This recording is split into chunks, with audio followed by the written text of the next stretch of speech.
WhatsApp people, সবাই কেমন আছেন? আজকে বের হলাম আমার এক ফ্রেন্ডকে নিয়ে শেখ হাসিনা সড়কের এদিকে। তো আমার বন্ধু বলল যে এখানে নাকি কোয়েল পাখির চিকেন আছে, খেতে নাকি বেশ মজা।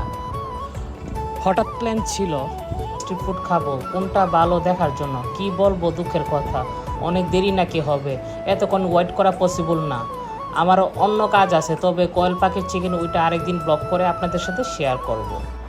পরে আমার ফ্রেন্ড বলল যে আরেকটা জায়গা আছে, ওইটার খাবার অনেক মজা, বারবিকিউ চিকেন। তারপর দুজনে মিলে বারবিকিউ চিকেন এবং সাথে রুটি অর্ডার দিলাম। অনেকক্ষণ বসে ওয়েট করতেছিলাম। পরে আমার বন্ধু আনান হাতে করে নিয়ে আসলো। আসলে বারবিকিউ চিকেনটা রুটি দিয়ে খেয়ে সেই স্বাদ লাগলো, তবে উইন্টার আসলে তখন খাইতে আরও অন্যরকম ফিল লাগবে। চিকেনগুলো অনেক নরম, টেস্টি ছিল। স্মোকি ফ্লেভার, স্পাইসি কিছু খেতে মন চাইলে এসে দেখতে পারেন। এই পর্যন্ত ভিডিও দেখার জন্য ধন্যবাদ।